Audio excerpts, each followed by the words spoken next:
ऐसा व्यक्ति कभी नहीं हार सकता। बहुत पुरानी बात है, एक जंगल में एक गुरुकुल था जिसमें बहुत सारे बच्चे पढ़ने आते थे। एक बात की बात है, गुरुजी सभी विद्यार्थियों को पढ़ा रहे थे, मगर एक विद्यार्थी ऐसा था जिसे बार बार समझाने पर भी समझ में नहीं आ रहा था। गुरुजी को बहुत तेज से गुस्सा आया और उन्होंने उस विद्यार्थी से कहा, जरा अपनी हथेली तो दिखाओ बेटा। विद्यार्थी ने हथेली गुरुजी के आगे कर दी।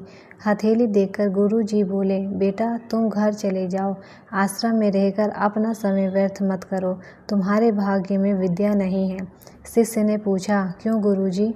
गुरुजी ने कहा, तुम्हारे हाथ में विद्या की रेखा नहीं है। गुरुजी ने एक होशियार विद्यार्थी की हथेली उसे दिखाते हुए कहा, ये देखो, ये है विद्या की रेखा, ये तुम्हारे हाथ में नहीं है, इसलिए तुम समय नष्ट ना करो और घर चले जाओ और वहाँ अपना कोई और काम देखो। ये सुनने के बाद उस विद्यार्थी ने अपने जेब से एक चाकू निकाला, जिसका प्रयोग वह हर रोज़ सुबह अपने दातून काटने के लिए करता था। उस चाकू से उसने अपने हाथ में एक गहरी लकीर बना दी। हाथ ने खून बहने लगा। तब वह गुरुजी से बोला, मैंने अपने हाथ में विद्या की रेखा बना ली है गुरुजी। ये देखकर गुरुजी द्रवित हो गए और उन्होंने उस विद्यार्थी को गले से लगा लिया।